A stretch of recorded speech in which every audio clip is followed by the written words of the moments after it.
Hello student, मैं OP sir. आज हम आप लोगों को पढ़ाएंगे एक्सिलरी वर्ब के बारे में। पिछले वीडियो में आप लोगों को एक्सिलरी वर्ब के बारे में हमने पढ़ाया, प्रेजेंट टेंस के बारे में, ठीक है, जिसमें जो है हेल्पिंग वर्ब का प्रयोग किया जाता है।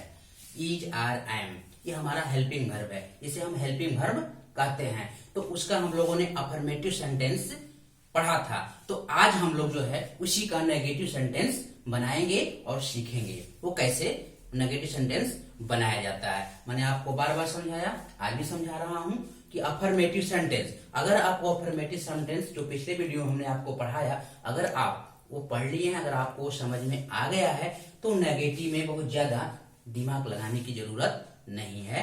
बस आप हेल्पिंग वर्ब को पकड़ के चलिए, वही आपको रास्ता दिखाएगा और अपने आप नेगेटिव इंटरोगेटिव बनाना सिखला देगा। ठीक है, बस आप अफर्मेटिव पर विषय ध्यान दीजिएगा। मेरा कहने का मतलब यही है कि जब भी हम पढ़ाते हैं तो अफर्मेटिव पर विषय ध्यान देते हैं, उसके रूल नियम जो भी लगते हैं, बस वही चीज है, बस इसमें नॉट जोड़ना है और इंट्रोगेटिव सेंटेंस में हेल्पिंग वर्ब को फर्स्ट में निकालना है। ठीक है, तो आज मैं उसको क्लियर कर रहा हूं। ठीक है, अब देखा जाए यहाँ पे use of is, are, am negative sentence. हम लोग जो है नेगेटिव सेंटेंस के बारे में आज पढ़ेंगे। ठीक है, आइए। तो सबसे पहले रूल ऑफ मैक कैसे हम बनाएंगे, नेगेटिव कहां पर यूज करेंगे, नेगेटिव कहां पर लगाया जाता है, ये भी आपके दिमाग में चल रहा होगा कि नेगेटिव कहां पर लगेगा, नॉट कहां पर हम जोड़ेंगे। ठीक है, तो ये रूल पढ़ने पर ही समझ में आता है। ऐसे भी मैं बोल भी सकता था, लेकिन थोड़ा सा देखा जाए। नेगेटिव सेंटेंस नकारात्मक वाक्य में इज, आर, एम के बाद क्या लगाते हैं, नॉट शब्द का प्रयोग करते हैं।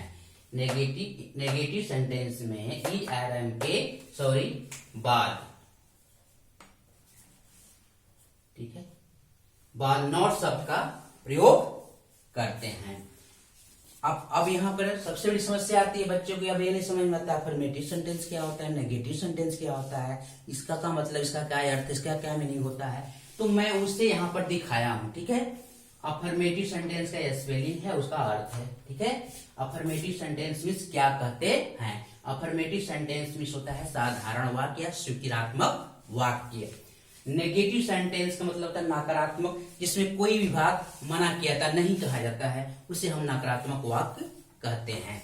ठीक है, अब उसका स्ट्रक्चर है, कैसे हम उसको बनाएंगे।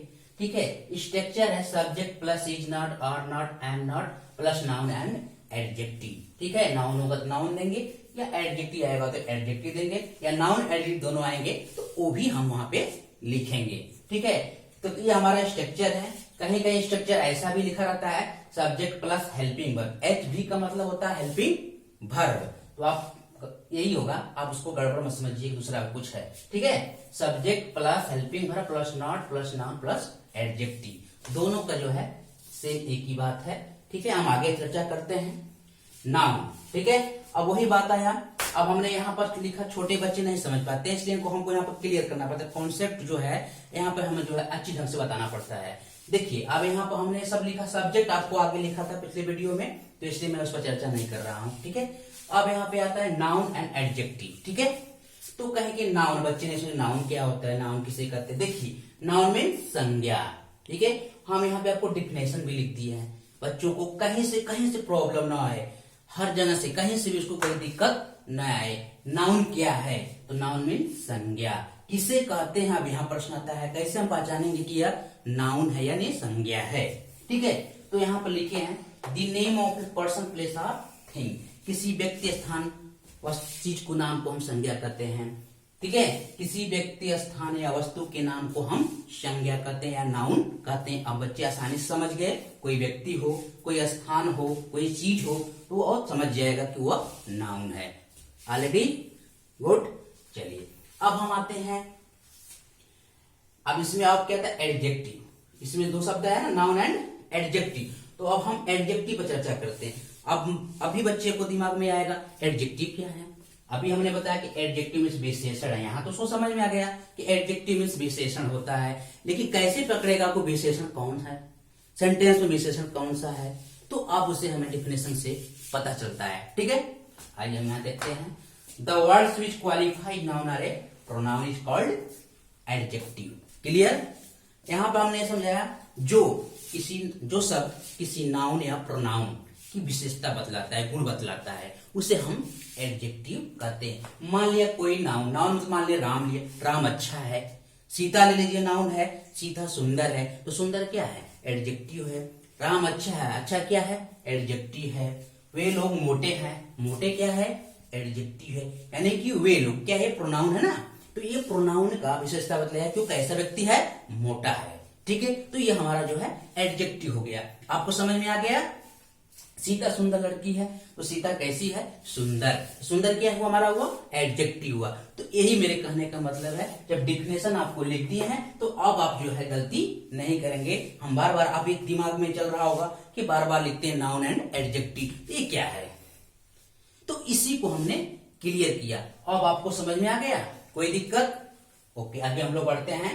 अब हम लोग आते हैं मीनिंग पर। कुछ और मीनिंग है इसमें भी, इस वर्ड में कुछ मीनिंग कठिन है तो हमने यहाँ पर दर्शाया है। जैसे मान लिया क्वालिफाइड, क्वालिफाइड मीन्स क्या होता है, विशेषता बतलाता है। यहाँ पर लिखे ना, जिसको बैठाना होगा पढ़ के बैठा लेगा अपना अर्थ। ठीक है, क्वालिफाइड मीन्स होता है विशेषता बतलाता है। विच मीन्स जो, ठीक है, कार्ड मीन्स कहा जाता है। तो आप मीनिंग याद कर लेंगे तो आप अपने आप इसका अर्थ हिंदी में निकाल लेंगे। ओके, चलिए अब हम आते हैं एग्जाम्पल पे। एग्जाम्पल पाते हैं, वह एक ईमानदार नहीं है। अब जितने भी सेंटेंस आएगा नहीं लगा हुआ आएगा तो हम समझ जाएंगे यह नेगेटिव सेंटेंस है। ठीक है, तो इसमें क्या करते हैं कि हेल्पिंग वर्ब के बाद नॉट शब्द लगाते हैं। देखिए वह की इंग्लिश क्या होती है, ही। ठीक है, ये सिंगुलर है, इसके साथ हम लोग इज लगाते हैं।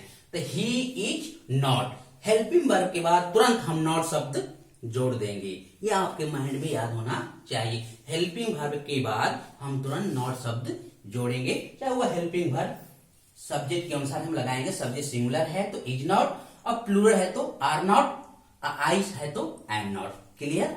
तो यहाँ पर हम लोग और समझते हैं, वह सुंदर नहीं है। वह एक सुंदर नहीं है, यहाँ यानी मतलब कि किसी स्त्री के बारे में कहा जा रहा है ना। सी इज नॉट ब्यूटीफुल, वे लोग अच्छे नहीं है। तो वे लोग क्या है, प्रोनाउन है, और ये क्या है, प्लूरल है। इसके साथ हम लोग आर नॉट का प्रयोग, इसका प्रयोग करेंगे आर नॉट का। आर क्या मेरा है, हेल्पिंग वर्ब। ठीक है, तो they are not good. Clear. एक और है, हम लोग अच्छे गायक नहीं हैं। डब्ल्यू होता है, वी मीन्स हम लोग, ये भी हमारा क्या है, प्लूरल। इसके साथ हम हेल्पिंग वर्ब का लगाएंगे आर, फिर उसके बाद क्या जोड़ेंगे, नॉट। तो वी आर नॉट। अब क्या बचा हमारे, अच्छे गायक, गुड सिंगर। गुड क्या है, हाँ एडजेक्टिव हो गया। ठीक है, तो मेरे कहने का मतलब यह है कि यह एडजेक्टिव भी आ सकता है, उसके साथ नाउन प्लस एडजेक्टिव दोनों भी आ सकता है। ठीक है, तो मेरा ये नेगेटिव सेंटेंस बनकर ये कंप्लीट हो गया। अगर आप मेरे पिछले वीडियो को पढ़े होंगे तो ये आपको तनिक भी दिक्कत नहीं होगा। अगर आप नहीं पढ़े होंगे तो इसकी अफर्मेटिव जो हम लिखे हैं, यूज ऑफ हेल्पिंग वर्ब का अफर्मेटिव सेंटेंस आप जरूर पढ़ लीजिए। ठीक है, आप सब्सक्राइब करिए मेरे वीडियो को, जितना अधिक सब्सक्राइब करेंगे उसको पढ़ेंगे, और लोगों को भी सब्सक्राइब करने की सलाह दीजिए। ठीक है, पर उसको बढ़ाइए। इससे क्या किया, बेसिक चीज है, हम आप लोगों को बेसिक चीज पढ़ा रहे हैं। ट्रांसलेशन में एकदम माइंड बनेगा, ट्रांसलेशन में आपका माइंड एकदम शार्प हमको बनाना है, एकदम कंसेप्ट के साथ, कहीं से कोई दिक्कत ना आए आपको। ट्रांसलेशन चाहे वह सिंपल ट्रांसलेशन हो, या टेंस हो, या वॉइस हो, या नरेशन, या एनालाइज, जो भी चीज आएगा हम लोग इसी तरह से आसान तरीकों से बनाएंगे और सीखेंगे। अगर आपको हम आसान तरीके से नहीं बताएंगे, नहीं सिखाएंगे, तो आपको मजा नहीं आएगा। हो सकता है कि आप इससे बोझिल होने लगेंगे, दूर भागने लगेंगे। मेरा कहने का मतलब है कि हम आपको खींच रहे हैं कि अब जो इंग्लिश आपको कठिन लगता है वो आसान लगे, अब आपका उसका इंग्लिश के प्रति झुकाव हो। मेरे कहने का मतलब है कि इंग्लिश से आपको प्रेम हो, जैसे आप हिंदी से प्रेम करते हैं ना, हिंदी में हम लोग बात करते हैं, बहुत अच्छा लगता है। ठीक है, उसी तरह से हम लोग इंग्लिश भी बनाएंगे और इंग्लिश बोलेंगे, वो तो सोने पर सुहागा हो जाएगा। लोग आपको बड़े प्यार से सुनेंगे और इज्जत भी देंगे। तो ये इंग्लिश जो है हमें पूरे मान सम्मान और इज्जत भी दिलाती है। तो ये तो बहुत बात की बात है। अभी वहां हम लोग पहुंचेंगे जब हम लोग बेसिक से शुरू करेंगे। ठीक है, बेसिक से शुरू करते करते हम बहुत सारे स्ट्रक्चर बनाएंगे, इतने बड़े बड़े स्ट्रक्चर बनाएंगे और उसका ट्रांसलेशन सीखेंगे। इसी तरह से जैसे आज अभी सीख रहे हैं, खूब मजा आ रहा है, उसी तरह से आगे बनाने वाले वीडियो भी हमारे लिए खूब आसान होगा और मजेदार वाक़ आएंगे। ठीक है, तो आप हमसे जुड़े रहिए, खूब चैनल को सब्सक्राइब कीजिए। ओके, तब तक के लिए हम अगले वीडियो में आपसे मिलेंगे इंट्रोगेटिव सेंटेंस के बारे में। तब तक के लिए मेरे प्यारे बच्चों, धन्यवाद।